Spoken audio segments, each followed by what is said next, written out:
Bonjour à tous et toutes. Goedemorgen iedereen. Bonjour à toutes et à tous. Il y a de la traduction, de l'interprétation. Il faut prendre les casques dans les fauteuils en de leuningen. Vous pouvez prendre les casques dans les accoudoirs.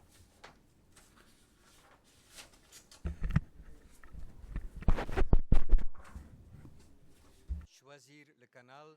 Normaal gezien is kanaal 1. Normalement, c'est le canal 1 pour le néerlandais, canal 2 pour le français, canal 2 pour le français.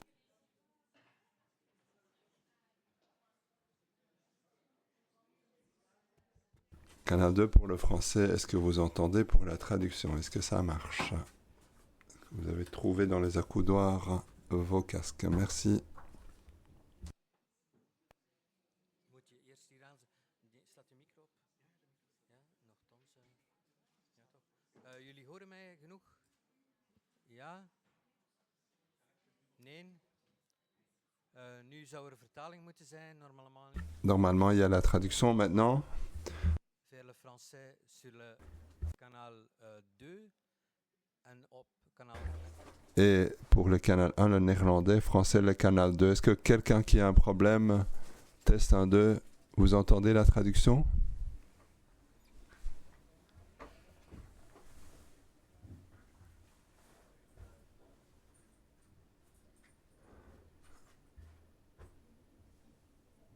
Le volume, c'est que ça va dans le...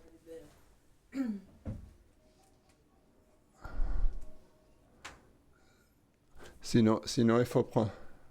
Est-ce qu'on peut tester ici? Donc maintenant, il y a la traduction et vous entendez via la traduction maintenant pour les francophones. Sinon, il faut essayer un autre micro. Est-ce que le son dans la salle passe dans ce micro-là? Dans l'autre micro?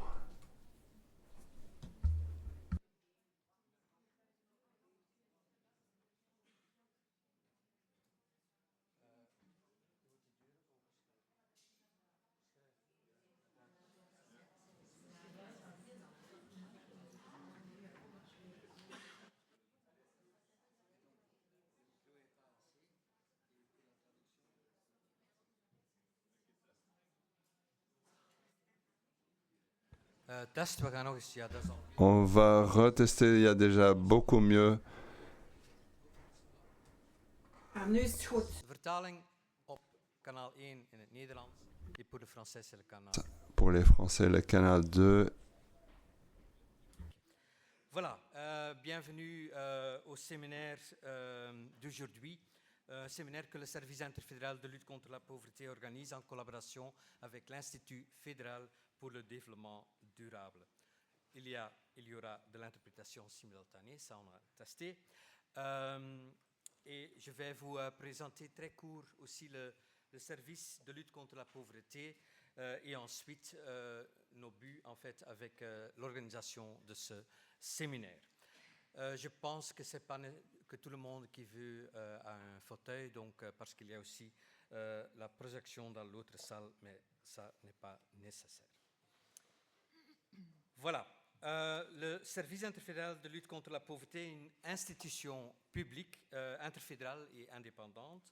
Et le service a été fondé par un accord de coopération entre l'État fédéral, les 3 régions et les 3 communautés en 98-99. Donc oui, on fête une petite anniversaire cette année.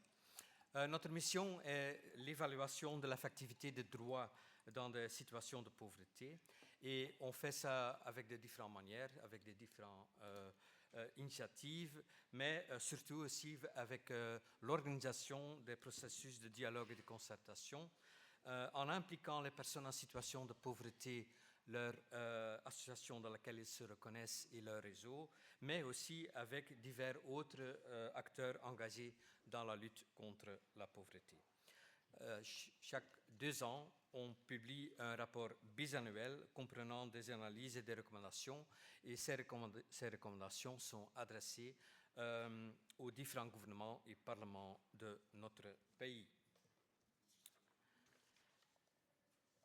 Ce colloque d'aujourd'hui cadre dans la transition juste en Belgique. Et comme déjà dit, c'est en collaboration avec l'Institut fédéral du développement durable. Et c'est basé sur les travaux du service de lutte contre la pauvreté, mais aussi d'autres instances dans le cadre des États généraux pour une transition juste en Belgique. Et je mentionne quelques travaux et quelques publications. Il y avait le colloque Pauvreté et Transition Juste qu'on a organisé avec les services en juin 23. Nous avons aussi publié ensemble avec d'autres institutions de droits humains belges un avis sur la transition juste et des droits humains en octobre 23. Aussi un avis sur la transition juste et la lutte contre la pauvreté en octobre 23, et c'était aussi une contribution, cet avis, pour la conférence pour une transition juste en Belgique en novembre 23. Vous pouvez trouver ce PowerPoint aussi sur notre site web avec tous les liens, et comme ça vous pouvez trouver les infos qui sont nécessaires. Mais ce séminaire est aussi basé sur les processus de concertation au sein de notre service, et je veux mentionner explicitement, évidemment, le rapport bisannuel 18-19 sur la durabilité et pauvreté, dans lequel on a entamé la thématique de durabilité et de transition juste une première fois ensemble avec tous nos partenaires dans la lutte contre la pauvreté et aussi impliquant les personnes en situation de pauvreté. Et ça a aussi une suite avec le rapport bisannuel après, où en 2020-2021 sur la solidarité et pauvreté, par exemple aussi avec un chapitre sur la fiscalité juste. Et cet séminaire est aussi basé sur les objectifs de développement durable, To Leave No One Behind. C'est vraiment quelque chose qu'on met toujours en avant, et je pense que ça peut être aussi un motto très présent aujourd'hui pendant notre séminaire. Goed, je vais maintenant changer vers le néerlandais. Ik ga nu naar het Nederlands overschakelen. Je vais passer au néerlandais. Dans notre travail, et ceci ensemble avec les partenaires, les inégalités sont fortement présentes. Donc on sait que notre société connaît beaucoup d'inégalités. Avec le changement climatique, il y a des inégalités supplémentaires qui sont créées ou d'autres sont renforcées. Les inégalités qu'on peut constater sont les suivantes. Entre autres, les personnes en situation précaire subissent davantage des effets du changement climatique. De façon dramatique et de façon très regrettable, nous avons pu le constater pendant les inondations en Belgique 2021 au niveau de la pollution de l'air, également avec des situations de pauvreté qui vivent dans les quartiers plus pauvres où la pollution de l'air est plus présente, avec la facture énergétique, bien que la situation n'est pas nouvelle, mais avec les factures énergétiques très très élevées, très salées. Et des études démontrent qu'elles sont moins responsables du réchauffement climatique, et en même temps, et il s'agit de cela, bien sûr, aujourd'hui, elles ont moins de possibilités d'intervenir structurellement par rapport à la qualité de leur logement. Il n'y a par exemple pas de possibilité de préfinancer les investissements visant à économiser de l'énergie et de l'eau. Mais là, on va vraiment détailler cela parce qu'on voudrait approfondir cette thématique. Et la politique n'est pas neutre.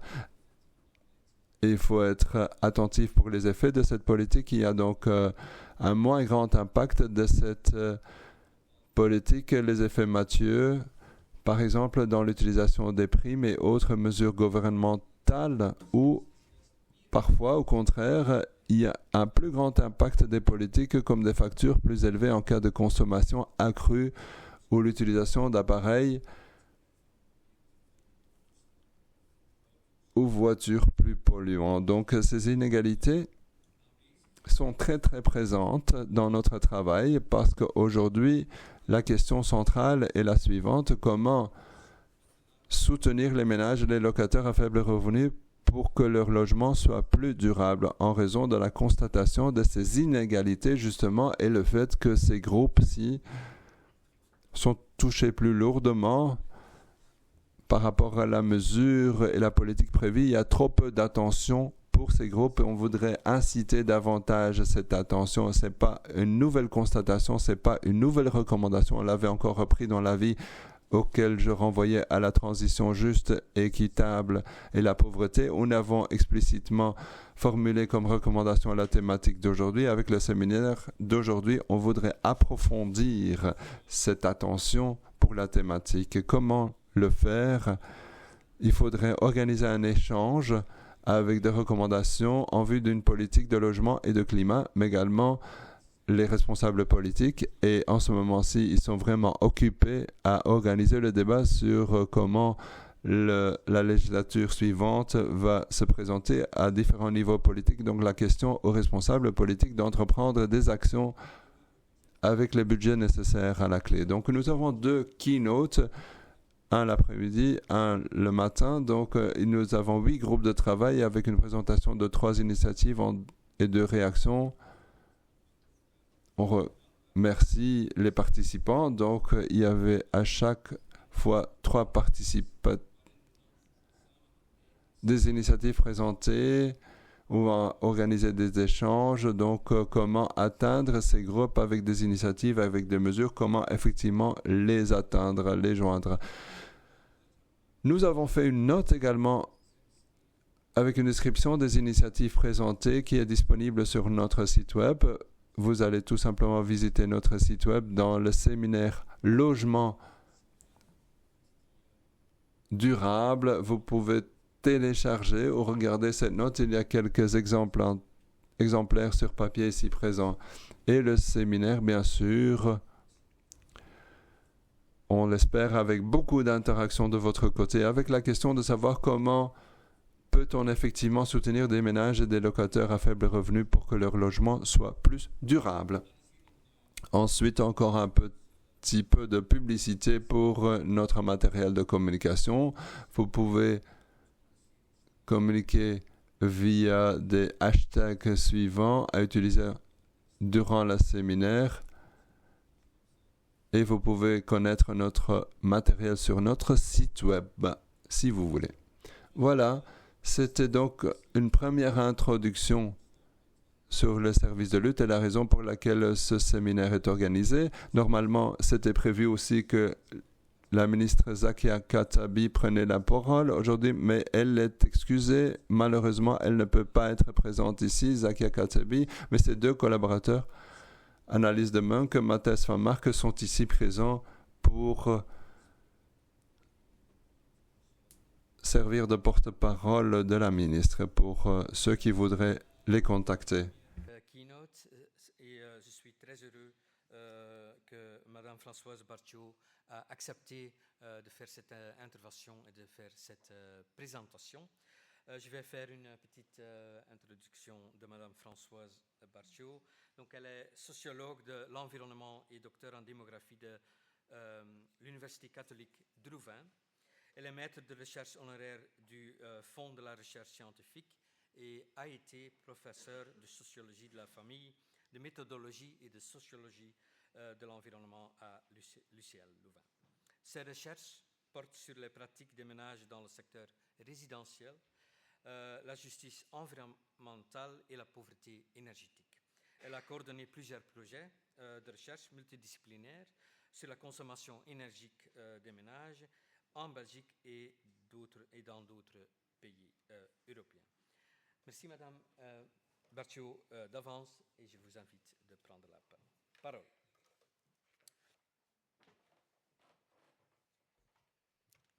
Merci beaucoup pour cette invitation et je vais vous présenter quelques réflexions qui répéteront en partie ce que monsieur vient de vous présenter. Et je voudrais axer ma présentation sur 3 points.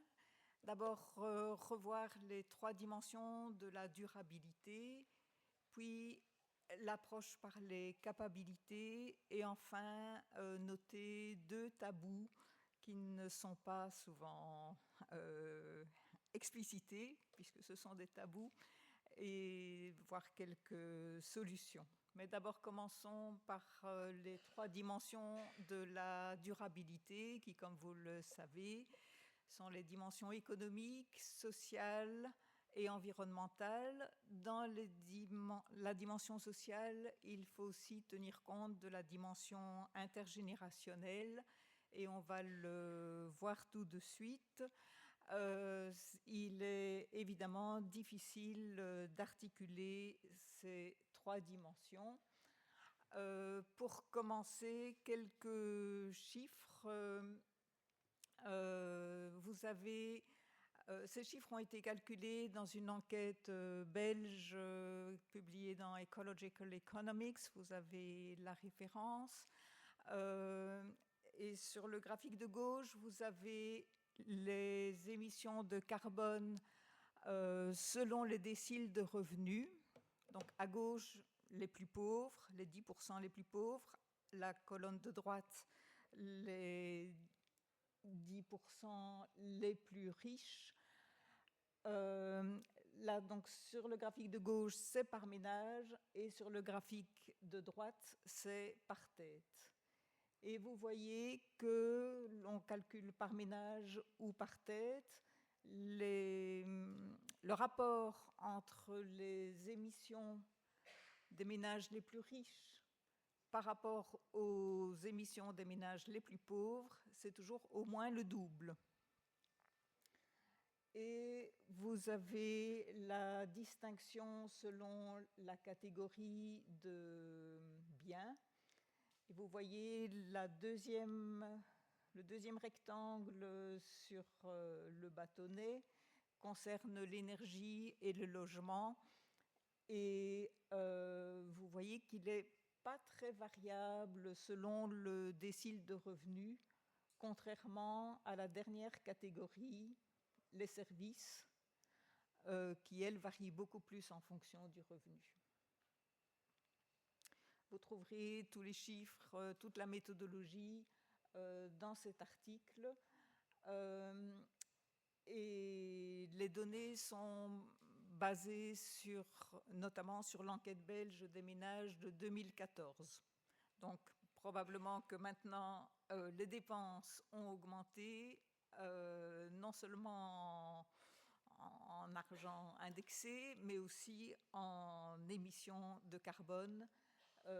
Mais d'autres études dans d'autres pays montrent que les plus riches ont toujours une empreinte écologique beaucoup plus importante que les plus pauvres.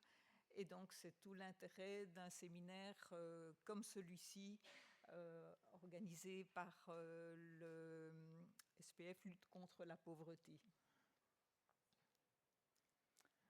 Une autre inégalité sociale, ce sont les inégalités entre générations. Et ici, il est intéressant de signaler le livre de David Van Reebrouck, qui est un auteur belge, dramaturge, historien, notamment. Et dans ce petit livre, paru l'année dernière, il emploie une image très forte en disant, dans le passé, et il a d'ailleurs fait des recherches très importantes sur la colonisation au Congo et en Indonésie. Donc, dans le passé, nous avons colonisé des espaces, nous y avons pillé les ressources et nous nous les sommes appropriées. Eh bien, maintenant, nous faisons la même chose, mais dans le temps. Nous colonisons l'avenir, c'est le titre de son livre, parce que nous prenons des ressources comme le climat pour satisfaire nos désirs immédiats sans tenir compte des générations futures.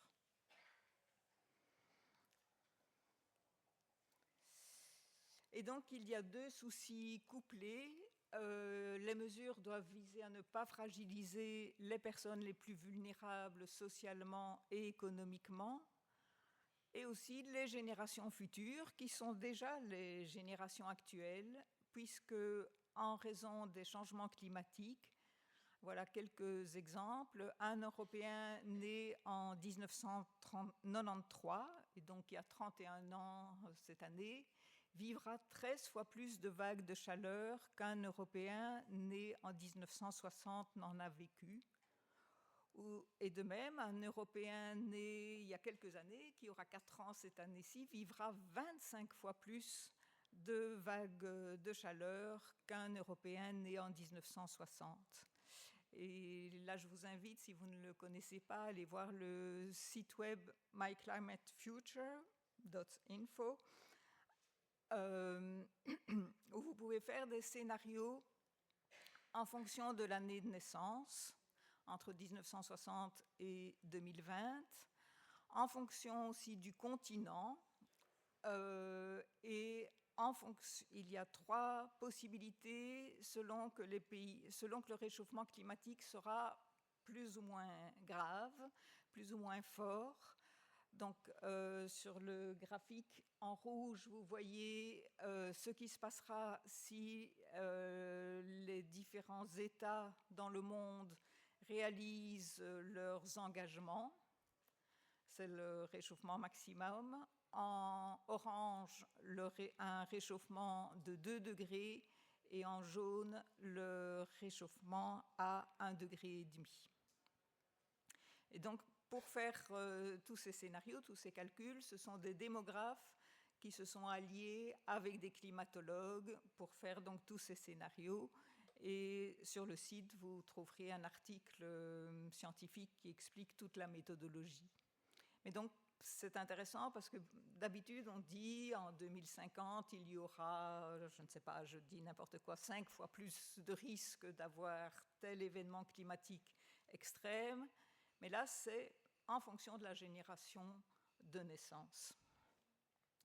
Et donc ici, qui dit vague de chaleur, dit ce que les Français appellent vivre dans une bouilloire thermique.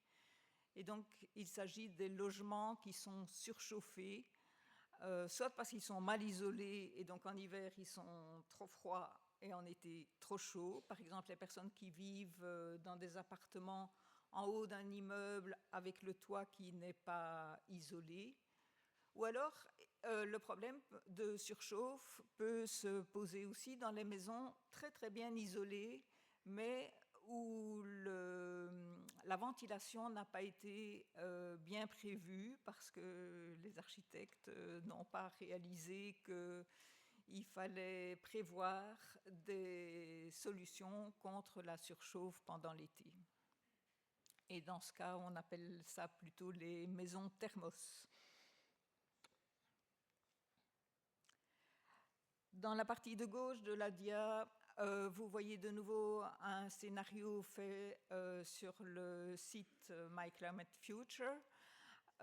Et vous voyez que pour un enfant de 4 ans, donc né en 2020, il connaîtra 1,7 fois plus de risques d'inondation fluviale pour un enfant qui vit en Europe ou en Asie de l'Ouest que s'il n'y avait pas de réchauffement climatique dans le scénario moyen. Et qui dit inondation fluviale rappelle évidemment beaucoup de souvenirs pénibles en Belgique, en Allemagne notamment. Alors, ce qu'il faut savoir, c'est que, les instruments de politique pour les rénovations énergétiques peuvent augmenter les inégalités sociales. Par exemple, le label de performance énergétique est calculé en divisant la quantité de chaleur nécessaire pour chauffer la maison suivant certaines hypothèses, en divisant cette quantité de chaleur par le nombre de mètres carrés habitables de la maison. Et donc, plus la maison est grande, plus le dénominateur est grand, plus le résultat est petit. Et donc, ça fait un chiffre de kilowattheure par mètre carré inférieur qui donne lieu à un meilleur résultat PEB, de performance énergétique du bâtiment. Vous avez 2 exemples de 2 maisons qui étaient récemment mises en vente dans le Brabant wallon. En haut, une maison ouvrière le long d'une grande route avec 2 chambres, une salle de bain chauffée au gaz, 115 mètres carrés. Elle émet, le chauffage de cette maison pendant une année émet 13 600 tonnes de CO2 qui donc vont rester dans l'atmosphère pendant des dizaines, voire 200 ans. Et selon le plan air, climat, énergie de la Wallonie, il serait interdit d'y habiter à partir du 1er juillet 2036 si on n'y a pas fait de travaux pour réduire la consommation et donc mieux isoler la maison.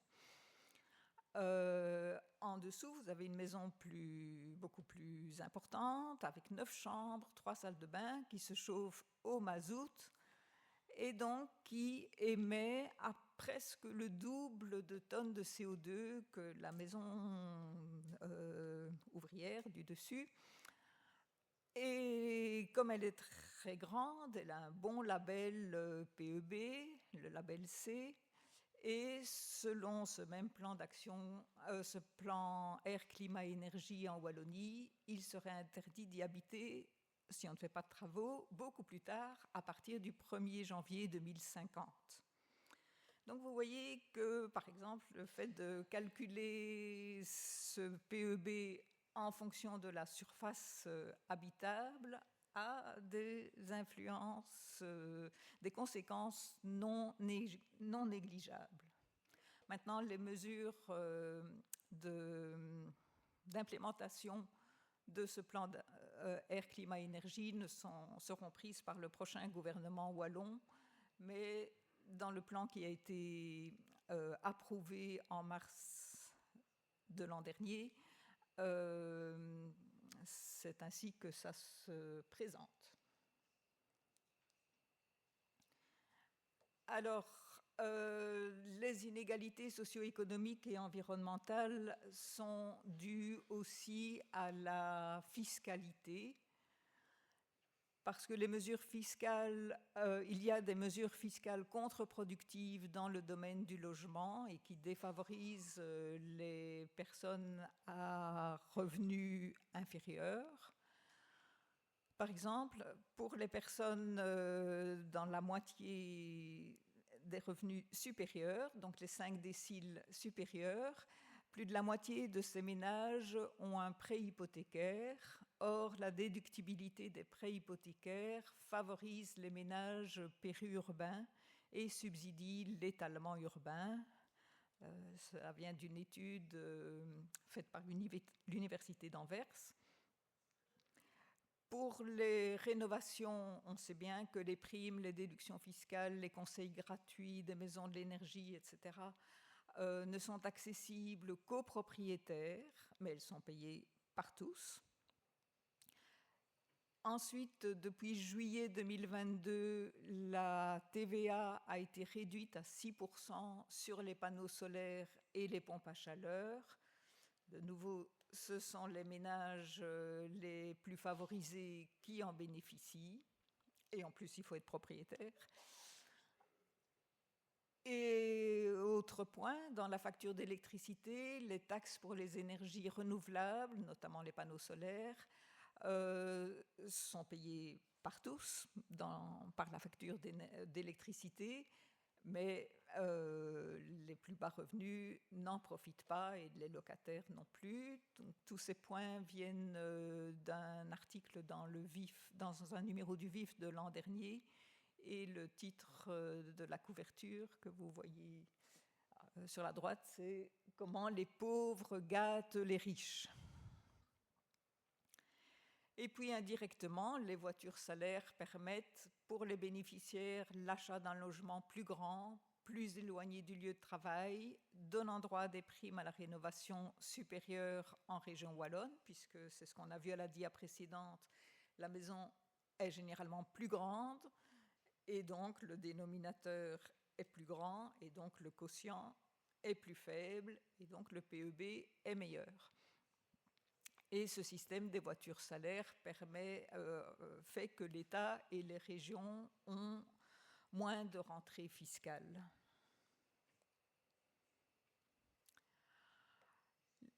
Venons-en au lien entre les inégalités socio-économiques, environnementales qui concernent le logement et la santé.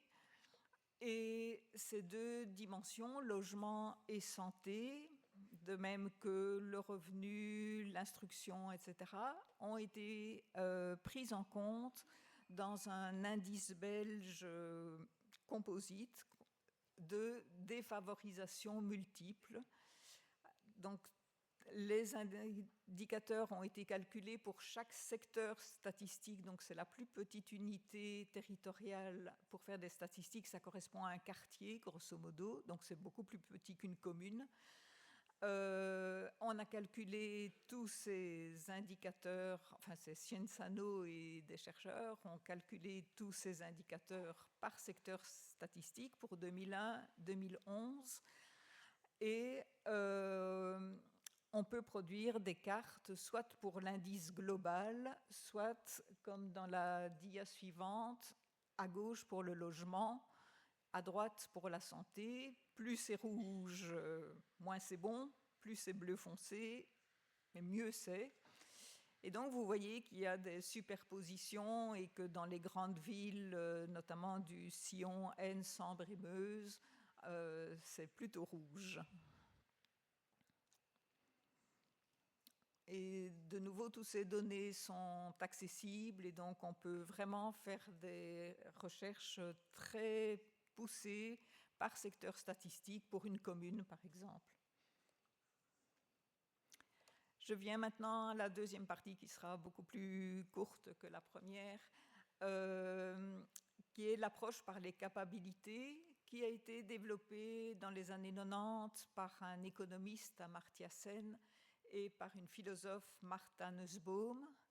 Et leur idée, c'était de trouver une alternative pour conceptualiser le développement, la pauvreté, la justice sociale, en ne se basant ni sur les ressources, comme le produit national brut, par exemple, ni sur le bien-être uniquement, comme on peut le trouver dans les enquêtes de satisfaction.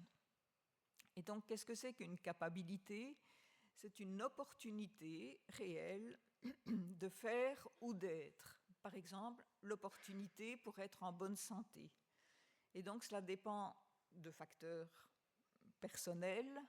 Bien sûr, si vous avez une maladie, vos opportunités pour être en bonne santé sont moindres que si vous n'en avez pas. Mais ça dépend aussi de la société, du système médical, du système d'hôpitaux, etc. Et donc, cette idée des capacités, des opportunités, c'est donc de pouvoir faire ou être ce que la personne a raison de valoriser dans son contexte. Évidemment, si vous êtes en Inde ou si vous êtes en Belgique, vous n'avez pas les mêmes souhaits pour une vie épanouie, épanouissante, mais l'idée des capacités, c'est qu'on devrait pouvoir être libre de choisir ce qu'on valorise dans son contexte de vie. Alors, j'ai coordonné notamment une grosse recherche avec plusieurs équipes de recherche en Belgique sur la pauvreté énergétique en Belgique entre 2014 et 2018, donc avant la hausse des prix de l'énergie que nous avons connue dernièrement. Et une partie de cette recherche était basée sur des entretiens auprès de personnes en pauvreté énergétique. On a fait 60 entretiens, 20 dans chaque région. Et une autre partie était basée sur une recherche quantitative. Et je voudrais rapidement vous donner quelques extraits d'entretiens que nous avons eus et qui montrent que la pauvreté énergétique restreint les capacités, donc les opportunités des personnes. Par exemple, les opportunités liées à l'emploi. Dans le premier témoignage, La personne qui est mère célibataire dans la région d'Anvers dit « Vous avez beaucoup de choses en tête, moi j'ai 5-6 procès dans la tête. » Et en plus, vous devez vous occuper de votre ménage, surveiller les 3 enfants, voir qu'ils vont à l'école, etc. Ça prend toute ma concentration. J'ai essayé d'aller travailler, mais j'y arrivais pas, c'était juste trop. La charge mentale, enfin, elle n'emploie pas ce terme-là, mais c'est ça que ça veut dire, était trop forte. D'autres exemples, restriction des opportunités liées aux loisirs. Une dame dans la région du Hainaut dit on ne sort pas, on ne va même pas au cinéma, enfin peut-être qu'un jour on ira à la mer, et puis elle restreint de plus en plus, oui on ira boire peut-être, quand ça ira mieux, boire un verre sur la place de la ville où elle habite. Donc c'est même plus la mer. Un autre témoignage, partir en vacances on ne peut pas, aller dans un parc d'attractions on ne peut pas non plus. Beaucoup de restrictions liées à la santé. Là, vous avez un extrait assez long que je ne vais pas lire d'un monsieur en Flandre qui explique qu'il a des problèmes dans les poumons à cause de l'humidité et de l'amiante dans son logement, mais que quand il a une bronchite, il ne peut pas aller chez le médecin parce qu'il n'a pas d'argent.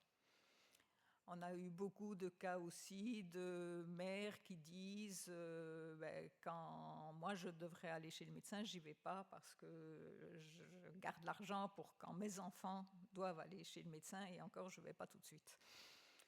Des restrictions aussi liées à l'alimentation. Et les anglophones ont d'ailleurs un terme assez judicieux pour dire qu'il faut choisir entre to heat, avec un H, chauffer, or to eat, manger. To heat or to eat. On a vu ça dans cette recherche-là, mais aussi que ce n'était pas seulement ce dilemme entre se chauffer ou manger, mais aussi, par exemple, payer les frais médicaux. Or, si on mène des politiques de rénovation énergétique à grande échelle, et toute la journée, on va avoir des exemples très intéressants de cela. Des statisticiens chevronnés d'Eurostat au Luxembourg ont calculé qu'en Belgique, enfin ils ont fait ça pour tous les pays européens, mais pour la Belgique, si on rénover toutes les maisons, tous les logements qui en ont besoin, avec un coût adapté à chaque pays, à chaque rénovation, adapté à la main-d'œuvre dans le pays, etc. Eh bien, au bout d'1 an après les rénovations, il ne faudrait que 2 années,28, c'est un peu petit, pour avoir le retour sur l'investissement. Mais si vous changez les châssis d'une maison, ils vont durer plus qu'1 an. Donc, le retour sur investissement est énorme. Les chiffres datent un peu puisque l'étude est publiée en 2016, mais la mécanique est la même. Et donc, c'est vraiment intéressant. Et cette étude aussi recense une série d'actions qui ont été faites dans différents pays européens.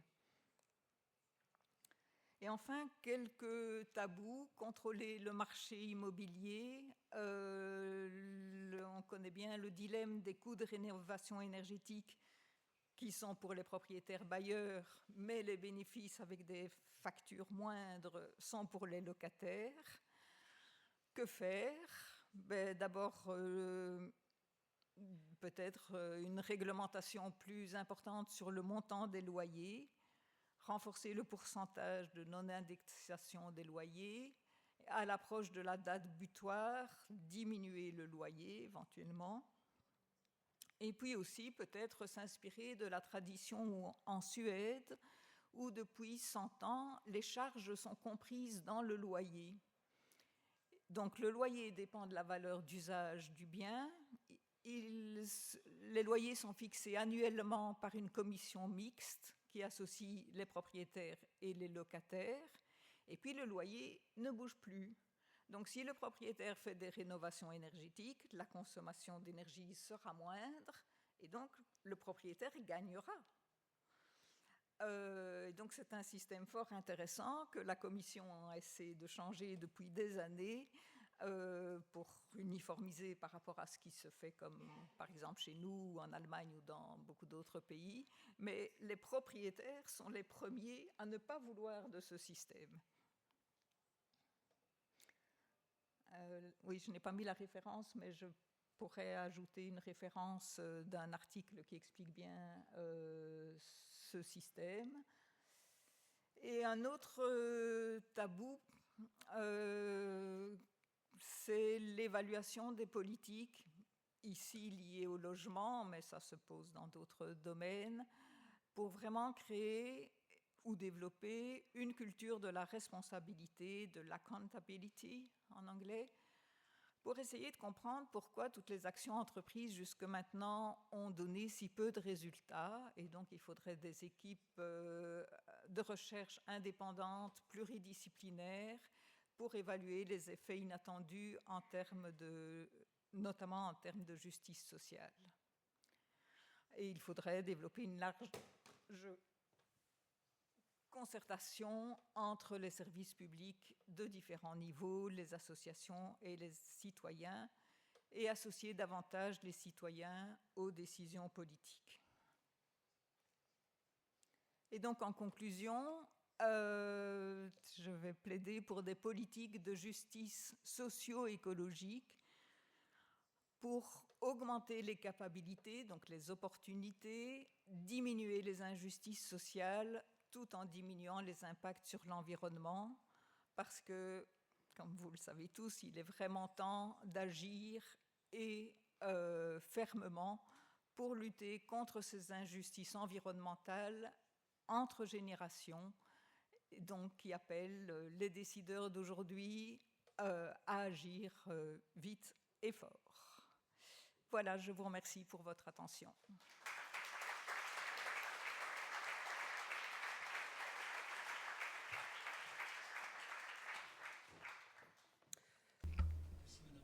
Cette présentation très intéressante. J'ai compris que vous pouvez être entre nous toute la journée, presque. Oui, ok. Voilà, donc je vous propose de garder vos questions pour pendant les pauses et pour aussi peut-être utiliser dans les groupes de travail. Ensuite, je passe encore en néerlandais pour vous dire les groupes de travail de cette matinée. Nous allons travailler avec 4 groupes de travail où nous avons 3 initiatives à chaque fois avec 2 réactions par la suite. Et bien sûr, il restera encore beaucoup de temps à la interaction. Premier groupe de travail, les primes à la rénovation, présidé par Martin van der Venet de l'Institut fédéral pour le développement durable. Un deuxième groupe de travail, les prêts à la rénovation, présidé par Jean-Maurice Frère du Bureau du plan fédéral. Ce groupe de travail aura lieu dans la salle Passage. C'est la salle juste derrière cette salle-ci. J'ai oublié pour le premier groupe de travail dans la salle Pollack, cette grande salle. C'est le premier groupe de travail ici. Et troisième groupe de travail, les rénovations de groupes et de quartiers dans la salle Malbec. C'est la 3e salle, donc un peu plus loin, présidée par Roel Van Hey de l'Association des villes et communes en Flandre. Et nous avons un 4e groupe de travail sur les communautés et coopératives d'énergie qui est présidé par Caroline Georges de la Fondation Roi Baudouin, qui aura lieu dans la nouvelle salle des miroirs au -2, donc via les escaliers, vous pouvez accéder à cet étage -2 et là, il y aura une nouvelle salle également, tous les 4 avec la traduction simultanée avec un lunch prévu après les groupes de travail entre 13h30, entre 12h30 et 13h30. Les collègues du service de lutte vont faire un petit feedback de ces groupes de travail. C'est planifié en début d'après-midi. Maintenant, nous avons une pause jusqu'à 10h45. Je voudrais vous demander de vous rendre à temps dans les salles. Il y aura le temps pour les échanges. Et je vous souhaite déjà un bel échange dans les groupes de travail et jusqu'à plus tard. Merci. À tout à l'heure.